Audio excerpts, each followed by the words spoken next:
మీరందరూ రావాలి, యంగ్స్టర్స్ రావాలి.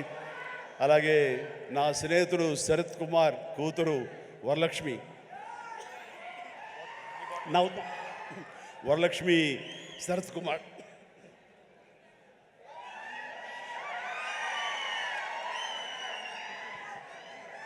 ఈ మధ్య కాలంలో అమ్మాయి సినిమాలు చూస్తూ వస్తాను. ఒక్కొక్క క్యారెక్టర్ ఒకలా చేస్తుంది. ఒక్కోసారి నాకే భయం వేస్తుంది, ఏంట్రా బాబు అని చెప్పేసి. అంత పవర్ఫుల్గా చేస్తుంది. ఈ కేటగిరీలో మనకి ఇంత యంగ్ అమ్మాయిలు అలాంటి పవర్ఫుల్ క్యారెక్టర్ చేసేవాళ్ళు ఎవరు లేరు. ఒక కొత్త జోనర్లో కొత్తగా ఉంటుంది. అండ్ ఇలాంటి వరలక్ష్మి లాంటి ఆర్టిస్టులు చూసిన తర్వాత కొన్ని క్యారెక్టర్స్ క్రియేట్ చేయబడతాయి. సో అదే అన్నాను, చెన్నైలో ఉన్నావా, ఇక్కడ ఉన్నావా వరలక్ష్మి అంటే ఇక్కడే ఉన్నాండి, ఇక్కడే ఉన్నామా, నీకు బోర్డులో అవకాశాలు వస్తాయి కాబట్టి తెలుగు ఇండస్ట్రీని హక్కు చేర్చుకుంటుంది, పైగా తెలుగు అమ్మాయి కాబట్టి అని చెప్పాను. So all the very best, all the very best అమ్మ, గాడ్ బెస్ట్. అలాగే విలన్గా చేసినటువంటి వినయ్ చాలా వెరీ పవర్ఫుల్గా చేస్తారు. Vinay please please please please stay stay stay.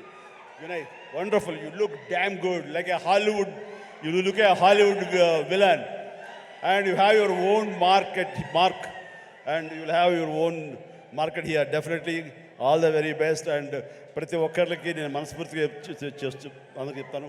And Niranjan Reddy గారికి కూడా నా హృదయపూర్వక అభినందనలు. ఈ సినిమా గురించి ఫస్ట్ నాకు పరిచయం చేసిన ఎవరో తెలుసా మా సినిమా షూటింగ్లో? Any guesses?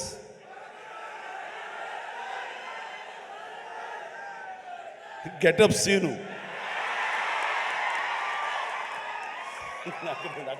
దగ్గర రాకు అండ్ గెటప్ సీను. సార్ ఒక సినిమా చేస్తున్నాను సార్ నేను, మీరు హనుమంతుల భక్తులే కాబట్టి మీతో షేర్ చేసుకోవాలని. ఏం సినిమా? ఎవరు? మన తేజ తెలుసు కదండి, తేజ చేస్తున్నాడు, ఇలా ప్రశాంత్ అని డైరెక్టర్, ఏమండి భలే ఉంది అని చెప్పి సినిమా గురించి సినిమా గురించి చెప్తాడేమో అనుకుంటే తన గెటప్ తన క్యారెక్టర్ గురించి చెప్తూ వచ్చాడండి. మొదటి వరకు బాగుంది, తర్వాత నిన్ను ప్రమోట్ చేసుకోవడం నాకు కొంచెం ఇంకా బాగుంది. సో అంటే ఒక సినిమాలో బాగుంది అంటే ఏ క్యారెక్టర్ ఇచ్చినా సరే అది అంతగా అలరిస్తుంది అని ఆ సంతోషం నాతో పంచుకోవడం తెలుస్తుంది. అదో చెప్పునే విధానం బట్టి ఆ సినిమా ఎంతగా అతనికి ఆకట్టుకుంది అనడానికి ఇది చిన్న మచ్చుతునక.